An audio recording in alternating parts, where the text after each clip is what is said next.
up, you guys? We're back. We're better than ever. It's been a while. We've missed you. I've missed Andy. I've missed looking at his face. Yeah. That big smile. That big Scottish smile. So sorry it's been a while. We've been so busy on our end. Andy is, of course, getting married soon. Very congrats. busy. And I get to be there, which is cool. And that's when we're first ever meeting. Never met each other in real life. I'll be meeting Andy at his wedding. And I can't wait, man. Yeah, and I hope we get to meet properly, because I hope I get to actually say more than 2 words to you and I'm not like whisked away somewhere else. But yeah, that'll be an interesting... You will be. You'll be whisked away here, there and everywhere. But I'll get a few words in. Don't worry about that. Good. And we'll have a wee spin on the dance floor to, of course, that's where an we'll 80s be. classic or something cheesy like that. That's where we'll be. I'll be there all night. But yeah, it's been a couple of months since we've done this. We want to get back into it. But, you know, with everything that's going on in the world, you can't really blame us. We've been trying to get everything together on our end. And, you know, we've both been busy working on our own music stuff as well. So, Andy, tell me a little bit about your music, dude. Yeah, I mean, I've done a cool song lately with... I co-wrote it maybe like a year or 2 ago, quite a while ago actually. It's been on the back burner, with someone that we actually featured on the show, Darla Jade, who's an amazing artist down in England. And we've kind of been thinking about who we wanted to pitch it to, and pitched it to a couple of people. A couple of times it fell through, but it's been recently taken on by this artist, Britt, who is she's got such a soulful voice. And we recently tracked vocals, and I've just recently finished the final mix. So yeah, excited for that. I think it'll probably come out in a couple of months, and we'll see where it goes. But that's been an exciting project. And really I've just been enjoying lockdown restrictions easing, to be honest, Tom, because mate, I'm sure everyone like feels the same, like being able to actually enjoy like the normal stuff again. It's been so nice.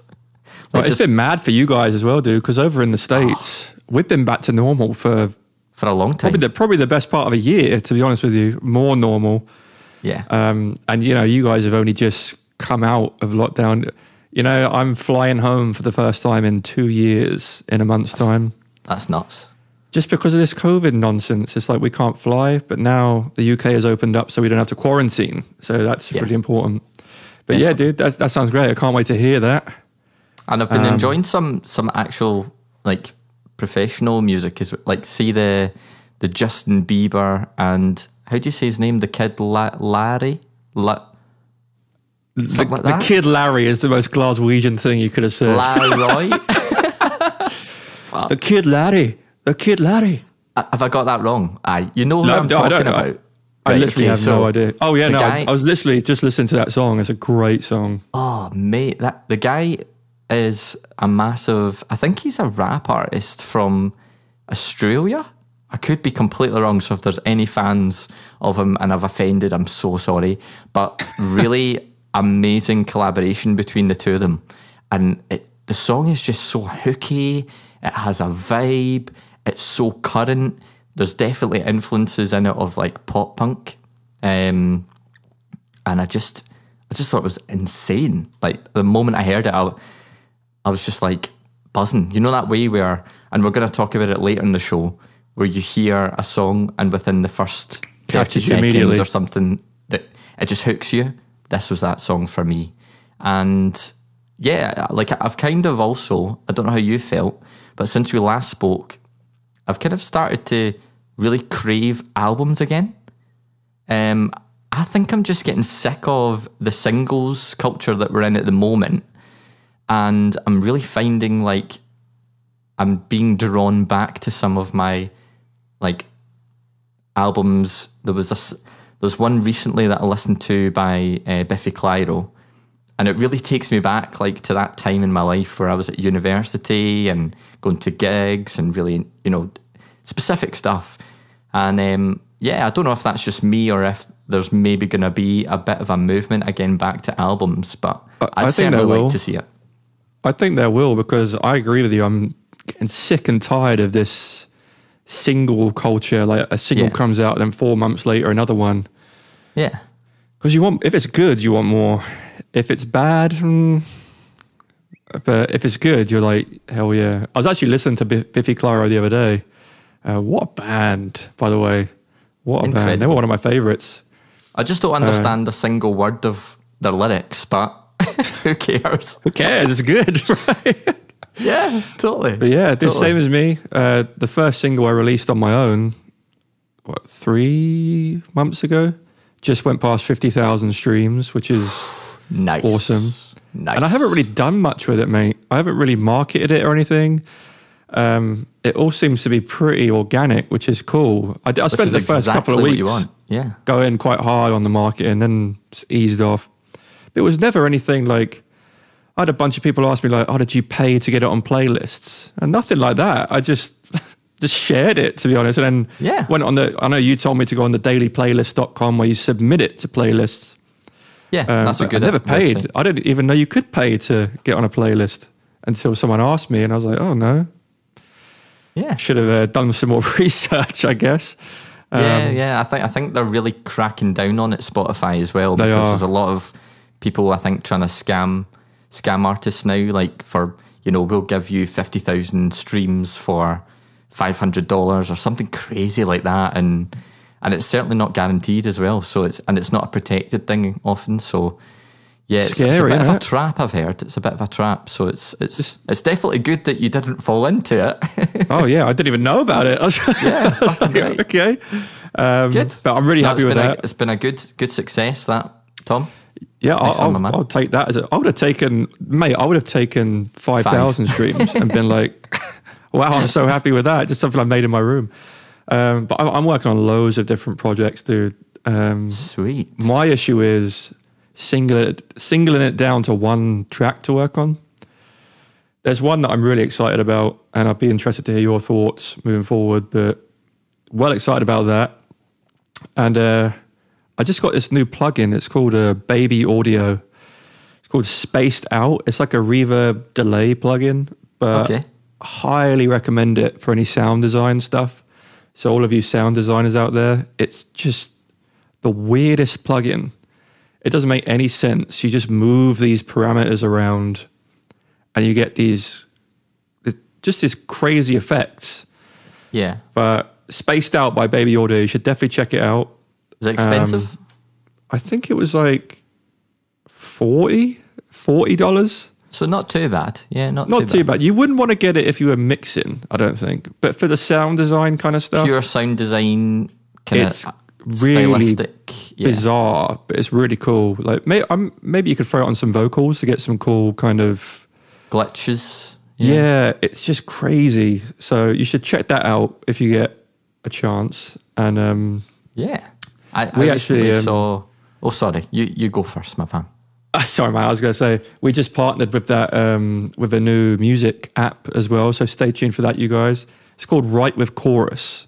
It's basically like a songwriting app that helps you with lyrics, helps you with all this kind of stuff. So stay tuned for more information there. A couple of guys from England. The guy that actually created the app worked on pretty much every Ed Sheeran album, a Beyonce album. He's worked with Elton John. So it's exciting that we're working with them. So just stay tuned there. They're called Write with Chorus. We've tagged them in a few Instagram posts, so definitely check them out. Definitely. And we've been pretty overwhelmed with the amount of submissions we've been getting at the moment, and it's been great to hear all of those songs coming through.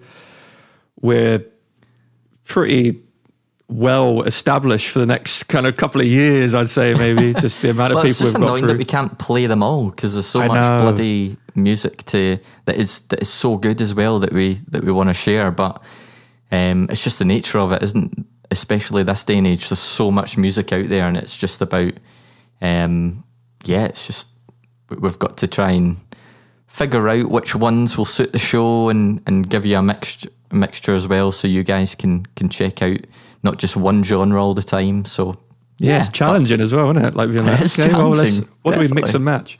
So like speaking about the music, you guys, we're going to now move on to 3 songs this week that are very different, extremely different, I'd say. This covers the realm of the industry, maybe. And it's really exciting. The first kind of group we're showing is two brothers from Germany. They go by the name Amistat, and they're amazing. So I'll let them introduce themselves now. This is Amistat with their song Love and Light. Hey, this is Amistat, and this is our song Love and Light. We hope you enjoy it.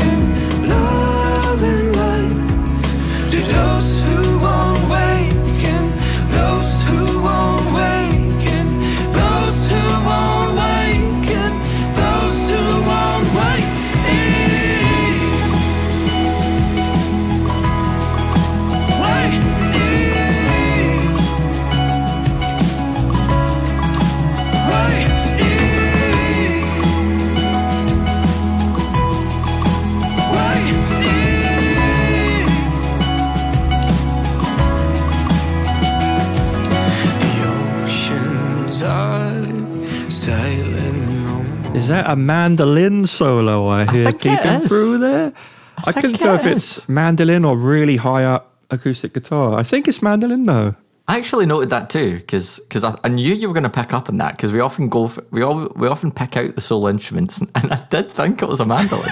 So I'm glad we both picked up on that. Yeah, I think it is. I think we've nailed it. But what do you reckon? I mean, what do you reckon about that song in terms of? See, for me, I get a lot of influences of like Ben Howard in there and Mumford and Sons. Like really that folk music. I wrote down, that it's very folk inspired all the way through from the lyrics to the fact at the beginning of the song, you guys, it starts off with really, really beautiful acoustic guitar. Even that's just folky by the timing of it, the chords, the chord patterns. It's all very folky. Very Ben Howard. That's a really good point, actually. It does remind me of Ben Howard a lot. And these guys, I actually met them when I lived in Australia. They were busking in the streets of Melbourne. And I don't know if you've ever walked past a really incredible busker. By busking, I mean, if you don't know what that word means, because I know they don't use that in the States. Busking means you stand on the street with a guitar and sing, basically. It's how Ed Sheeran got his start, busking in the streets of London. Mm-hmm. Someone picked up on how good he was. These guys were busking, and I remember hearing them thinking, "What?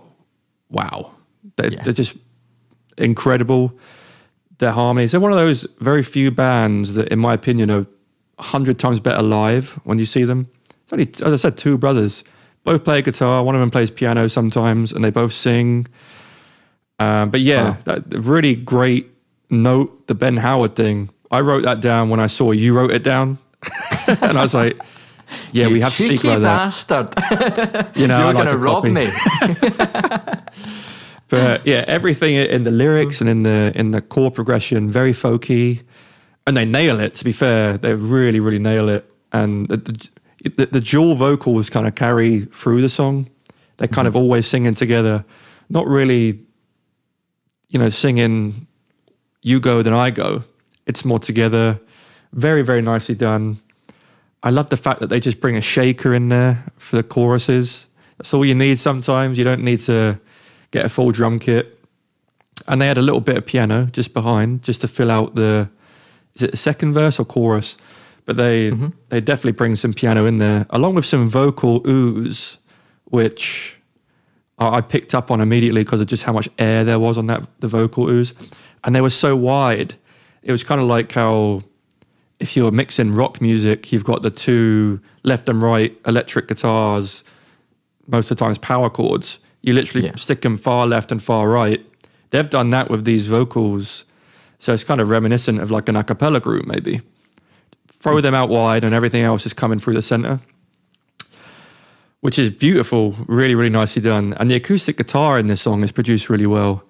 They've kind of, whoever's mixed it, has done a really good job just getting rid of those annoying acoustic guitar frequencies. And there are so many of them. If you've ever tried mixing an acoustic guitar, it can be a pain because of just how many little notches you have to take out. Yeah. And there's a plugin called Soothe by a company called Oak Sound or OX Sound, German company, I think.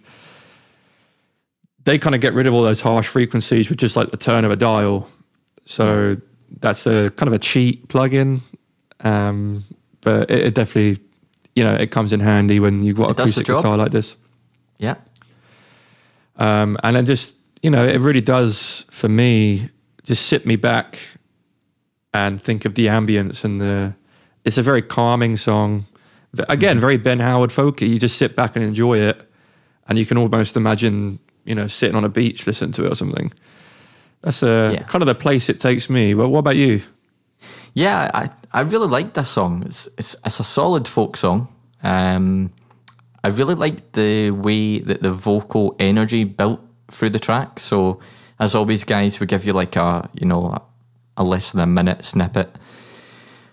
But it really starts nice with just a solo kind of acoustic guitar, then a soft vocal comes in, and they really build the energy in the vocals and really build the emotion as a result of that, which I really liked.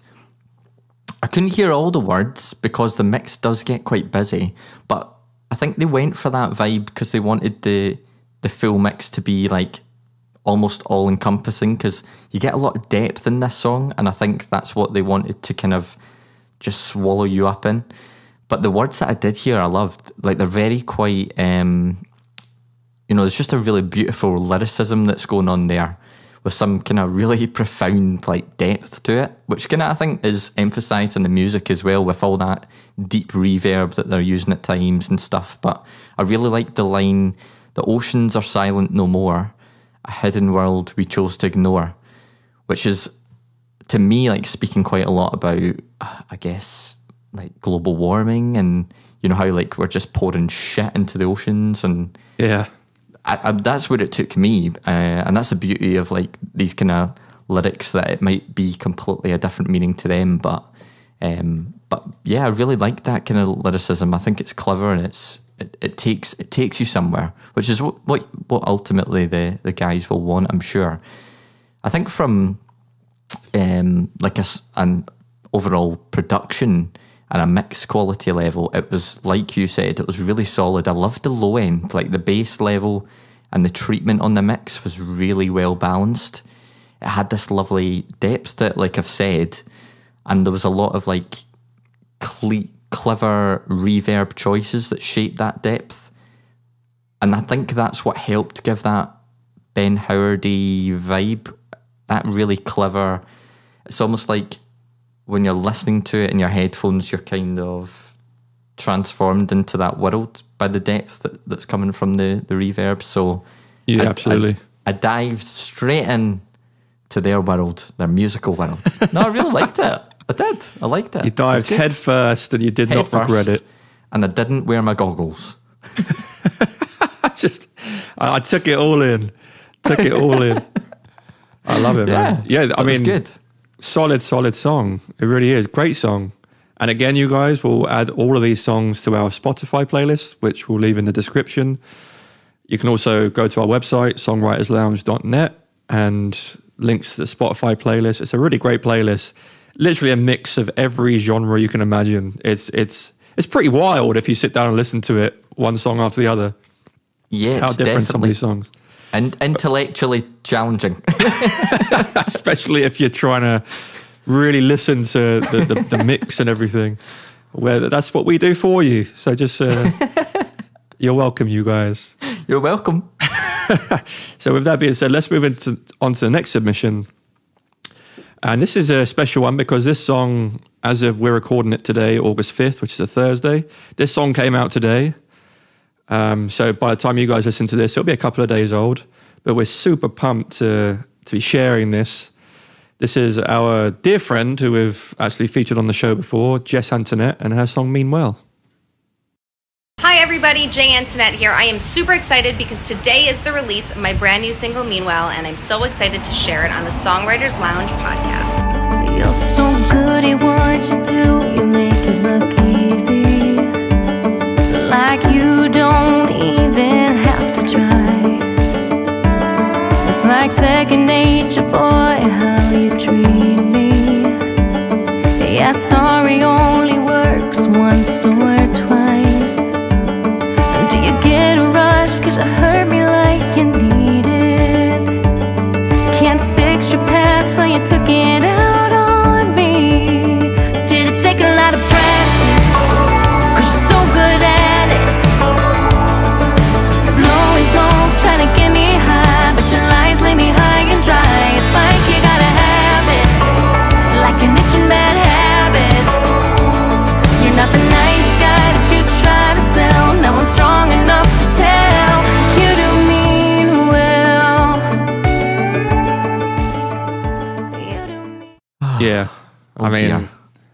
We're going to speak about this later on in the show, but this is one of those songs that does catch my attention immediately. I'm instantly clicked. As soon as I hear that, even the rhythm of it. Instant. Awesome. Classic kind of country pop melody comes in, which again is super catchy. So again, it catches you from the moment it comes on. I'm thinking, where's this going? Let's turn that up. But I love it. It almost reminds me of a band called Lady Antebellum. I think they go by Lady A now. That's a good. Yeah. I can imagine if Jess ever sold the song, I imagine they would cut a song like this. It's very up their alley. And I can imagine that guy's kind of deep voice coming in for the second verse. They do that, don't they? They do the quick Q&A thing. Yeah, it's brilliant. And we've said from the start of this podcast, which we started, a year ago pretty much, we love slide guitar. And I didn't know how much I loved it until we started doing this podcast. And all the... There's a bunch of it in this song. And I tell you, if you want to be on this podcast, guys, just put a slide guitar in. We're going to play it every time. It does the trick. It could be any genre. Get a slide guitar on it and me and Tom will like it. That's all we'll say. It's just brilliant. It's just, again, it's exactly... If you took away the slide guitar, it'd still be great, but it kind of adds an extra bit of depth to what you're listening to. And even the note it slides up to is the note that the vocal melody of the chorus starts on. Stuff like that. All these little tricks that if you really listen to it, great songwriting, like 101 right there. It's just perfectly done. And for me, it's very rare that because Andy and I have we have our headphones and our studio monitors, so we listen to it kind of as the studio records it. And one thing I always try and listen out for is the effects that mixers put on the vocal. And this is my favorite vocal reverb I've heard in a long time. It is the exact right amount that makes it smooth. That's the perfect word. It adds a nice wave to the end of everything, and it helps fill out all those little gaps left by. It fills the song out, which is exactly what reverb's meant to do. Yeah, definitely. And Jess has a lovely, lovely voice. The natural kind of nuances and the timbre of her voice, in general, is just lovely, amazing to listen to. She could sing anything, and I'd want to listen to it. When you chuck in that it's an original song, I want to listen to it even more. So again, all these things just add up to the fact that you want it to keep playing. You want to, as you said earlier, Andy, you want to hear the album. You want to finish this song and go on to song 2. Yeah. And the lyrics for me, I'm not like a big lyric person. I don't pick out lyrics often, and when they do, it's a really great lyric. And one of the lyrics that I picked up this song, I actually messaged Jess to make sure I got it right, because I was like, this is a great lyric. It's your words were like the rust on your Silverado, which is a car, always ate away at my frame. And it's like 5 different meanings in there. That is deep, but I love that. Yeah. Really sick lyric. It's clever, clever lyrics. And it just embodies the song in general for me. I really like that you don't mean well. Yeah. Because I heard that and I was like, there's not an awful lot of songs that are about that relationship. Like there's a lot of You Broke My Heart, and there's a lot of, I hate you, I'd never want to see you again. But there's a really relaxed, subtle, almost like a disappointment or a darkness in it. It is dark. It's powerful. It's really powerful. Really powerful. Oh, I know what you're doing here. As she's figuring it out, she's singing about it. It's a realization almost. Yeah, I love that. Yeah. And again, guitar solo in the song. Another guitar solo, guys. The guitar solo is coming back, like the album's coming back. So that's really exciting. And for me, I always listen to the percussion in the choruses, because I'm just really interested to hear what drummers do. You know, a lot of times a drummer will go from hi-hats in the verse to crash in the chorus. Whereas they've kept it on the hi-hats here, but instead of playing just 8th notes, they've done 16th notes, which again adds that groove, adds that groove, as opposed to just hitting 8th notes on the crash, which is what a lot of people do. So even just mixing it up in those kind of ways, again, really kept my attention, I guess, is the nicest way of putting it. Mm-hmm. And the kick drum completely drives the song. It's always on that 1 and 3 through the entire song. Even in the chorus, same kick pattern. Excellent. You don't need more than that. When you've got a good song, you don't need to spice the drums up too much. Just little changes here and there, little fills but when you've got a good foundation in a song like Jess has here, I think whoever wrote the drums for the song did the perfect job just to complement the song and Jess's voice. And the production is great. Moving on to whoever mixed the song, kudos, because everything is placed really well. You can tell they've taken their time to, even down to the point of the beginning, when you listen to a song, you have that picked arpeggio guitar and the guitar behind it. It takes over the mix. And as soon as the vocals come in, it moves out the way and lets the vocal just come through. Mm-hmm. And it's so subtle that it's beautifully done. It honestly is. And they could have kept that in the middle with Jess's vocal and you'd have been like, I can't really hear the vocal very well. Or why am I not enjoying this? Why is it hard to listen to?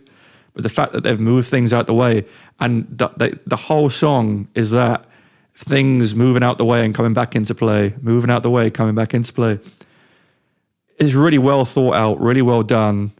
And whoever's mixed it, I would put money on them being a songwriter as well, because when you hear those kind of nuances in mixing, they're trying to, and they're thinking about the story of the song. So they're thinking about where the song's going. Really, really, really well done. I really like from the moment. The emotion, definitely. Yeah. They're generating that feel of what we just spoke about. You don't mean well, which is like, oh, wow, that's deep. Like, wow, she called him out. You don't mean well. But yeah, I just, one of those songs that when you listen to, as soon as it was over, started it again, listened to it again. Yeah. Loved it. I mean, there's not much else I can say, so I'm going to quick fire some extra thoughts for me, but I just loved exactly the same as you, the instant hook. You know, it's just instant rhythmical hookiness that caught my attention straight away. It is completely radio ready, this song. It just is. It's so well balanced and it's got a beautiful mid-range. So unlike mono, kind of elements like mobile phones, shitty speakers, all that kind of stuff, that mid-range will still really shine through. So I think no matter if you're listening on our studio speakers or headphones, you name it, I think it's just because of that balance in the mid-range. That's really always what is the foundation for that kind of transposition across the different devices, which is one thing I particularly picked up on. Already spoke about the lyrics, love them, really, really fucking deep. And, a lot to take on, and I'm sure, very relatable for some people as well, which is exactly what you want to do. And there was a width to the song, and you've already mentioned it with the kind of movement of the parts out the way, the vocal. But yeah, it was really effective stereo width treatment, both by kind of automation, but by deliberate panning as well, and just placement of the instrumentals. And I guess the emotions I felt during the track was like getting in your car and going for a late night drive. That way where you're not upset, you're not angry, but there's something down about you, and it's great that she's kind of took me there, because that's maybe how it happened, where she realised, oh, you don't mean well, and it's almost like you're kind of lost, and then you have that moment of realisation, and that kind of deep space that you've entered. So yeah, I thought it was a great song. Thank you so much for sending it, and I wish you all the success with this. I really hope that people get to hear it and that it reaches a lot of people's ears, because I think if it does, people will sponge this up. You know, it's a really, it's ready to be a pop song. It really is. I think so too. And even with the other song that we featured of Jess's, that was just as good as well. So goes back to the I can't wait to hear an album. It comes back to that. I completely agree with you with what you said about albums. I'd love to hear a Jess Antonette album. Jess, get on it. Please get on it. Well, yeah, thanks again, Jess. And this is we're going to move on to our final submission, which is so different to what we've just listened to in the first song. This is by Skye Holland, who was born in Tokyo and now lives in Canada. And this is her track, Save Me. Hi, I am Skye Holland, and this is my new song, Save Me. Just you and I learn to fly on a one-way ride. Lost in your eyes for the night, I need you this time. And only you can save me now. Lost in your eyes for the night, I need you this time. Don't wanna be alone tonight. And only you can save me now. And only you can save me now.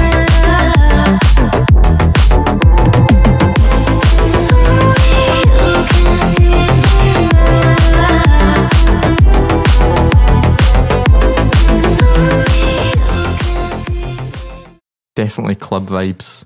Classic EDM fist bumper, innit? Yeah. But again, took me to that really deep place, just like the other songs before it, but just in a completely different genre. And this is the power of music. Yeah. Completely. Only you can save me now. Yeah. It's what a strong lyric that is, especially to use for the hook. Yeah, and the hook's like repeated so much that I think is really clever. And I know it pays respects to the genre, but in that drop section, when you have that repetitive hook, see if me and you were in the club and this came on by the DJ, you'd be singing it, wouldn't you? Start singing it, exactly. So it's really clever, and you'd be like, oh, what at the end of the night? What was that one?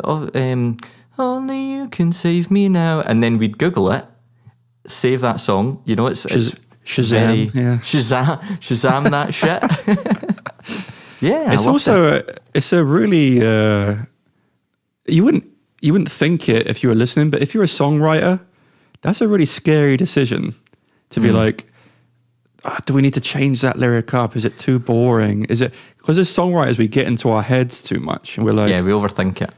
And I would have 100% be like, nope, I need another lyric there. I don't know what it is, and then I would have got in my head.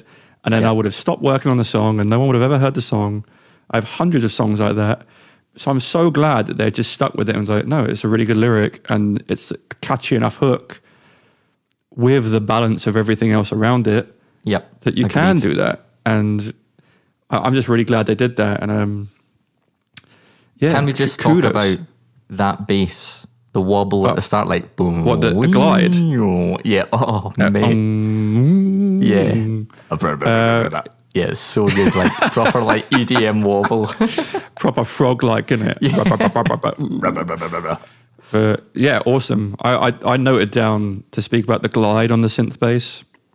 Not my forte, but when I listen to it, I think, how do they do that? I have no knowledge of synths in any way or anything like that. So when I hear it, I just really enjoy it. And the reverb is just sick in this song. There's so much reverb in this, like a serious amount.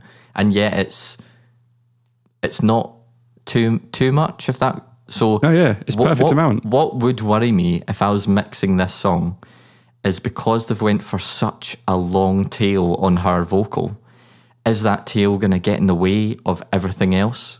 You know, is it going to impact the kick, the bass, the decorative lead parts? It didn't.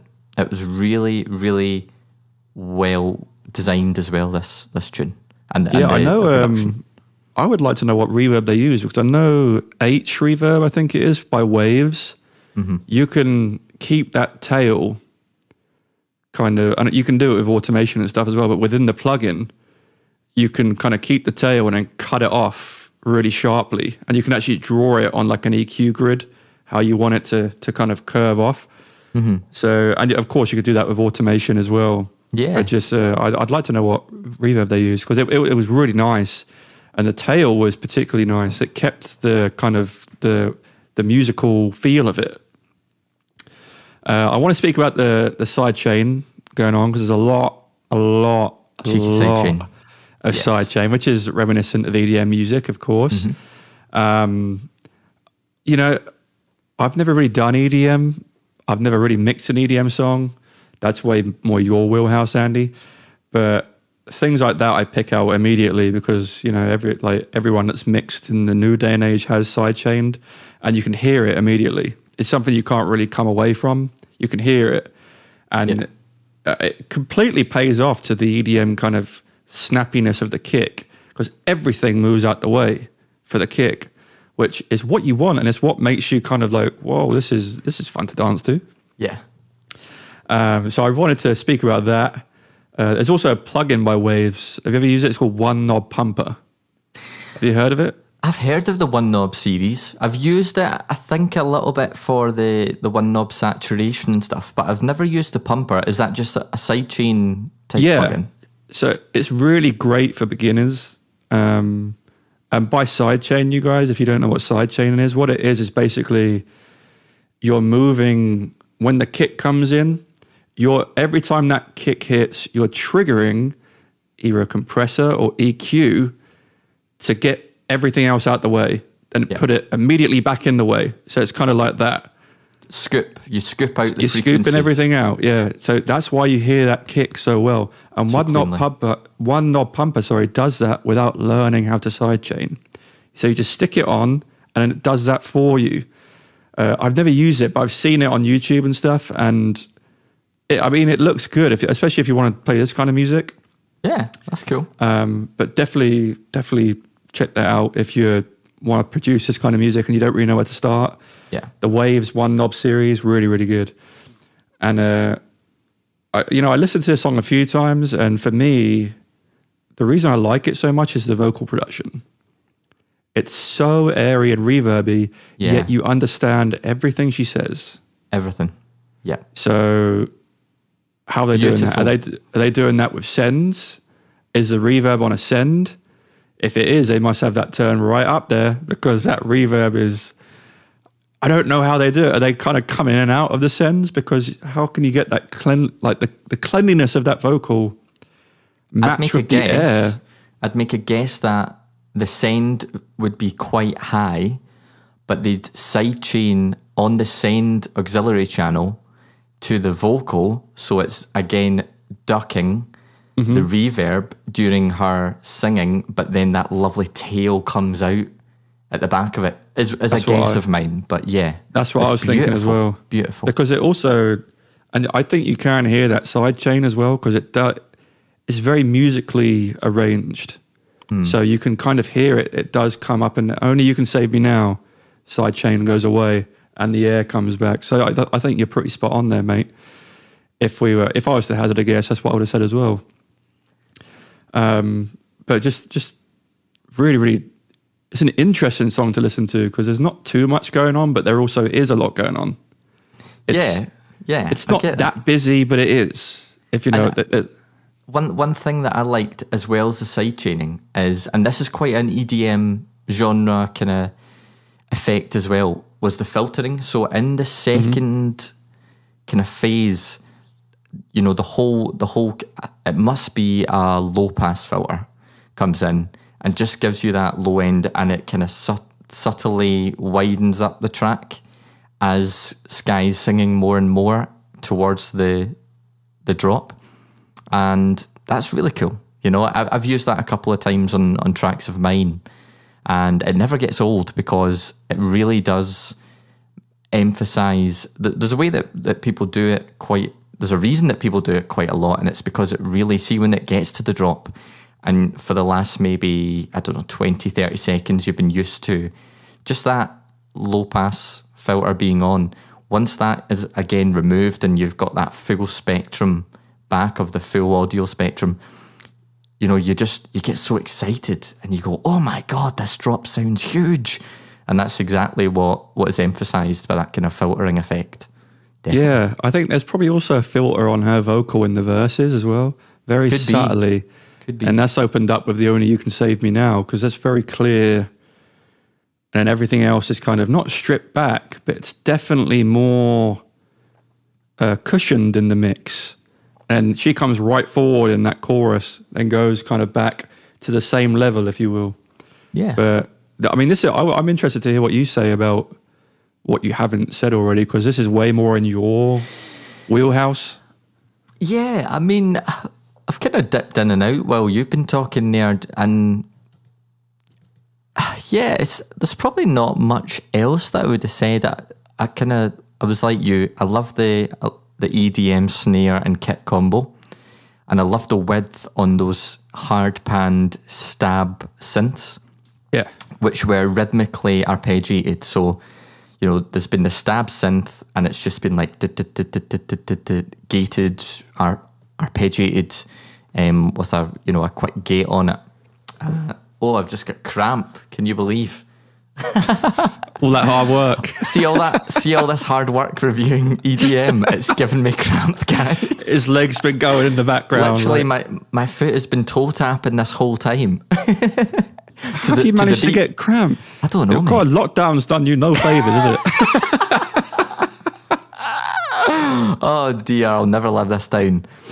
So, back on track. Sorry, Skye. So, in terms of, to be honest, I loved the sonic balance as well. And there was some really effective choices. And we've already called out like a number, so I don't think I need to go into any too much more detail, to be honest. The only other thing I would like to mention is the EDM kick is always such a fundamental part of the song that it's got to have that low-end punch, but that high-end click.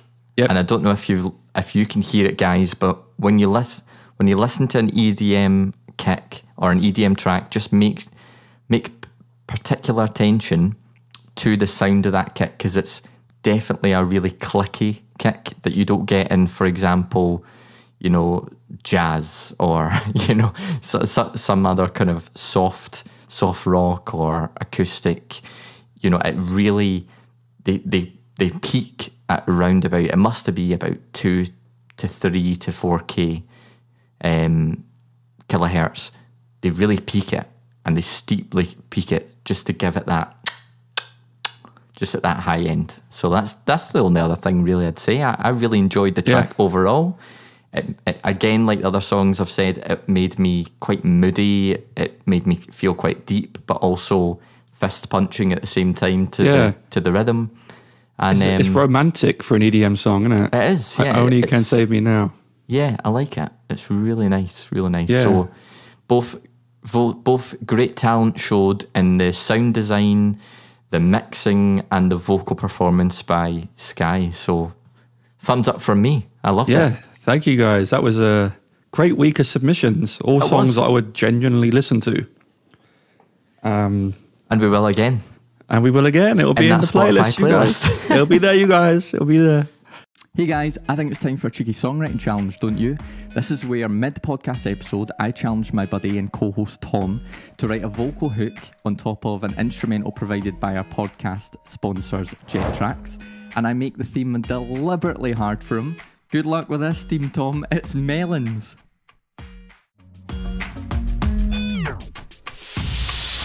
You can slice them, dice them, chop them up in 1,000 pieces. You can squeeze them, freeze them, even make it a smoothie for the morning. all the evening. I can taste it, it's like heaven.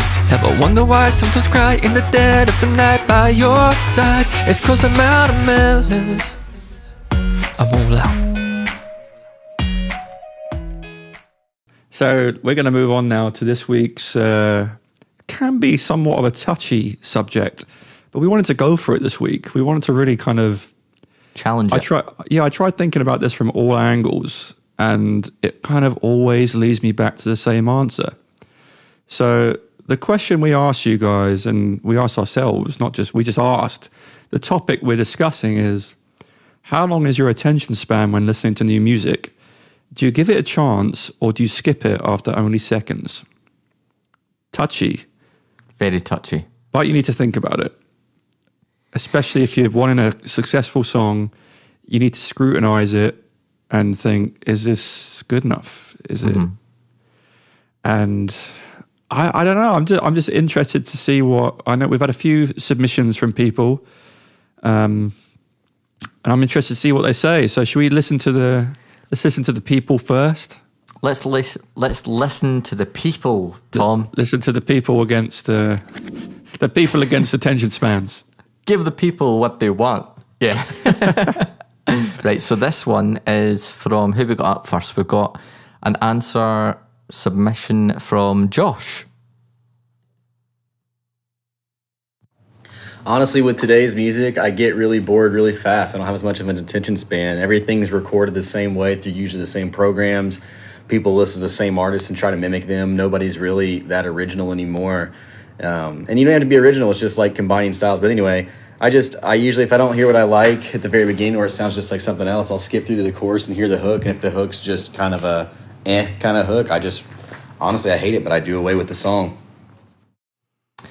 I feel you, man. I feel you. Yeah, I do the exact same thing, honestly.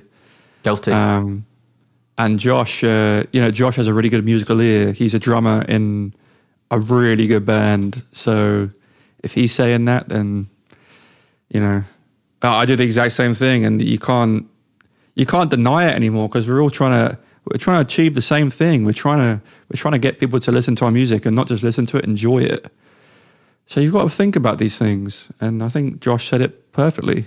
If it's not caught my attention, I'll skip to the chorus. If I think the chorus is still dull, then I'll never ever listen to that song again, probably. Totally. Yeah, I think there's definitely, I can relate, and I'm really bad, and it's kind of what I said at the start of the episode. I'm really bad at the moment with the single culture. I still go on Spotify playlists because, a part of being into mixing music and into music production, you've got to keep up with the latest trends and keep an ear out on what is out there that's in these kind of playlists. But I do really struggle at the moment, to be honest, with that, just that temptation to skip within, honestly, Tom, it can be like 3 seconds sometimes, because you micro-judge a song before you've even given the artist a chance. And that is coming from someone that makes music. So I can, only imagine what the end customers that are just relaxed listeners must feel, because it's such a competitive world out there for music, and we're getting fed so much content that my brain almost can't process it all. So it's going, you know what, if you don't grab me within 5 seconds, I know that there's like 20 tracks behind in this playlist that I want to try and check out too. So I'm not going to waste my time. But you know what? There's nothing to say, and you might feel this way too. How many songs have you listened to and you've not liked, but it's really grown on you, and it's now one of your favourite songs, or it's like a meaningful song, but it didn't necessarily at the first 3 seconds grab you? I've had a lot of those. I can tell you one right now. Havana by Camila Cabello.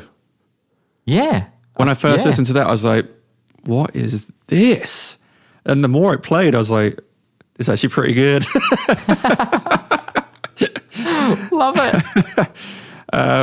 But yeah, I completely agree with Josh. And what Josh was saying, like, a lot of things are done the same way now.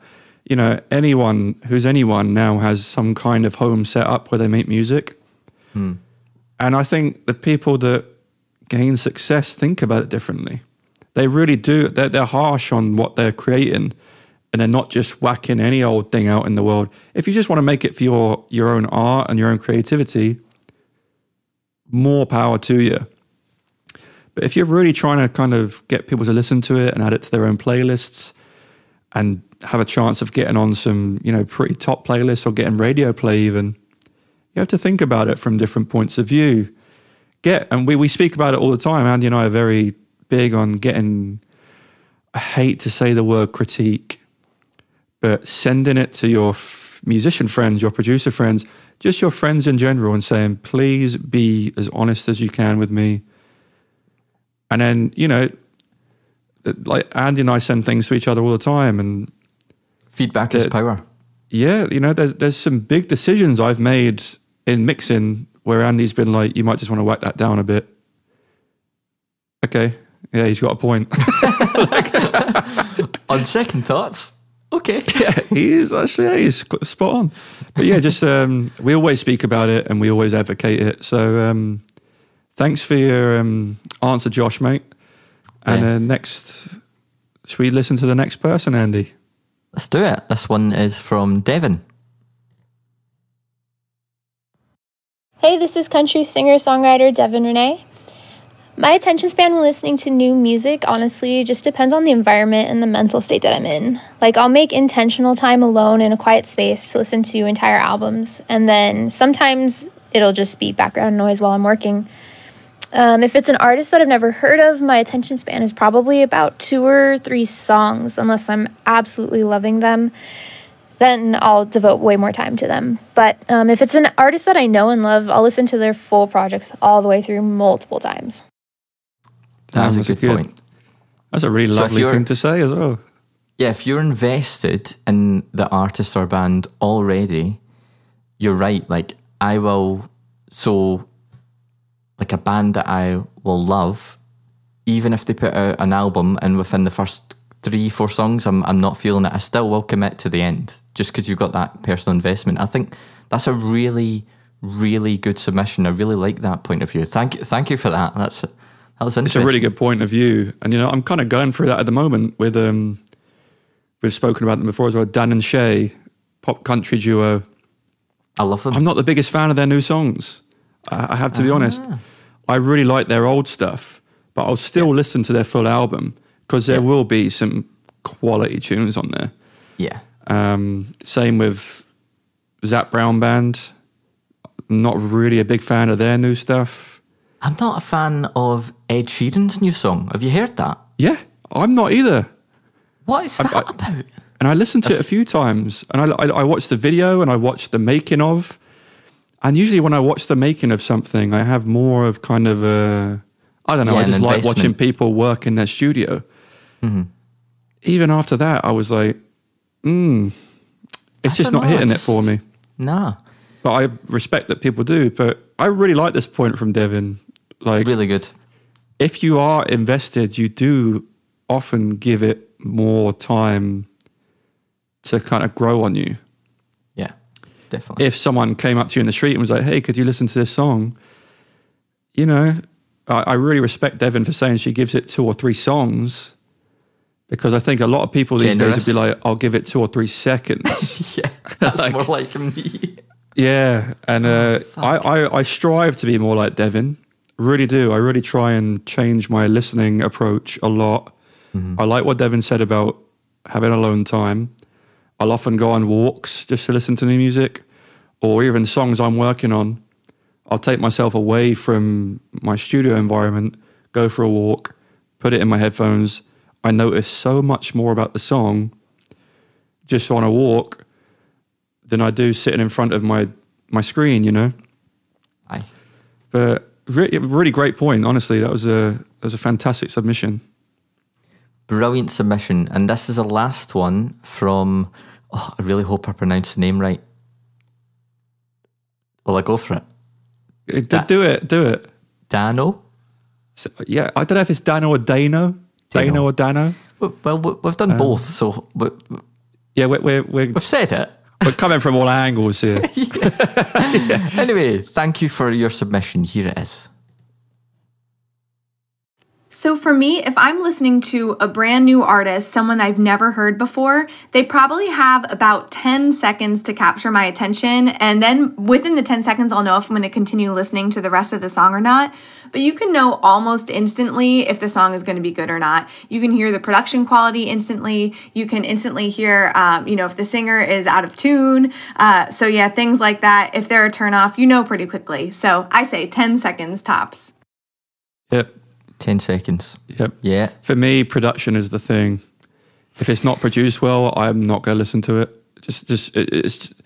And I know that's a really harsh way of saying it, but I can't listen. I can't enjoy it if it's not produced well. Yeah, and I think we are maybe more critical in that area, obviously being kind of in that realm. But I think I'm imagining that even people, that people listen to commercial productions now constantly, so there can be a big difference, and it can be quite distracting if it's not good. So I'd agree with that, definitely. Yeah, and the vocals are another thing. If the vocals aren't produced well, it's really hard for me to get past that. And like you said, we are kind of biased just because we both, do a lot of music related things. And that's an interesting point, about the vocal tuning, because that is quite big at the moment in the industry with it. Not even auto-tuning is always going to be, I think, a bit of a point of contention, but there's a lot of that commercial sound, which is the auto-tuning plugins, whatever you want to call them, but dialed in so slightly that it just gives that slight bit of polish, and that is often a big part of the commercial sound, and that's an interesting point, actually. Yeah, I like to think of it as two kind of angles. You can come from auto-tune. I don't ever do any auto-tune just because I'm not that kind of, I don't really do a lot of those kind of electronic kind of songs. I like to think of what we do as pitch correction. If there's something that very slightly goes off pitch, I'll just bring it down just so it's in pitch. And I won't do a lot else. There's a thing in Melodyne. I use Melodyne to tune. So I'll narrow the curve between the amount it's off, sense-wise I'm talking about. It'll be off just by a little bit. I'll bring that more back down to like the middle of the note. Yeah. But not so much that it's crazy, I'd say just a little bit of pitch correction. But yeah, other than that, there's not a lot else I do other than... But you do really notice it when it's missing. And you do. That's an Big interesting point that she's made there, which is as soon as you know that vocal hasn't been treated with that production polish, it's really noticeable. Really noticeable. Yeah. And it probably would put you off. So we've had some great submissions today. Yeah, dude. I have it. So I was sitting... We just posted about this question on our social medias. If you haven't followed us, Songwriters Lounge _ on Instagram and just Songwriters Lounge on Facebook. So my buddy Mitch calls me, and Mitch is bang into music. Just a friend from the state. I play football with him. Cool. One of my close mates here. So he gives me a call, and I'm like, Mitch is calling me. What's he calling me for? So I'm like, all right, mate. We're playing football tonight, yeah? And he's like, I've got a submission for your question about the music attention span. I was like, all right, okay. And he didn't, because it was a phone call, he didn't send anything through voice note-wise. But what he said was, he'll listen out for the kick and snare on the and 4. So if it goes like, he likes that, the and 4. The 4 being the snare and the kick on the and 4 and 4. Yeah. And he really likes when two instruments play the same lick. i.e. a saxophone, trombone or horn. So if they're playing the same lick, he really likes that. That's what he said. And if, he also said that if it doesn't capture his attention, he'll skip it after about 10 seconds. Okay, so we've got 10 seconds too there, yeah. But I was glad that he said about he'll listen out to the rhythmic, the kind of the drums, and he's well into Dave Matthews Band. I don't know if you've ever heard of them. No. They're really big in the States. So I'd never heard of them before I moved here, but they're huge in the States. He loves them, and they do a lot of that kind of horn stuff, and similar to Zach Brown Band, if you've ever heard of them. Cool, yeah, I know that. But great submissions this week. Submissions. On a really touchy subject. A really... Difficult one. If you're not into it, then it's gonna piss you off. Yeah, sorry guys. But we discuss it all here, it's a safe space and all that. Yeah, so. It's just all about trying to get your song heard at the end of the day and hearing advice of others. But there's no right or wrong answer. That's the beauty of these questions. And we have a question for the next time, and we have it written here as, has pop music lost its creativity? Should we just say, has music lost its creativity? Ooh, yeah. Let's do that. So and I'd like to know, for the people that have good examples of creativity, like I'd be so interested to hear, oh, well, I thought it had, but you know what? I heard this track by this person and it blew my mind. Like, see those things that just, I'd be so interested. Yeah. Examples. But yeah, another kind of another topic that is touchy as well. We just want to hear everyone's opinion. That's all. Mm-hmm.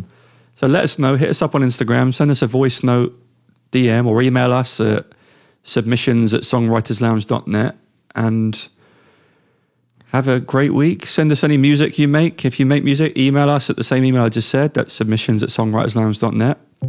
And just have a great week. And we'll see you next time, guys. Have a great week, guys. All the best.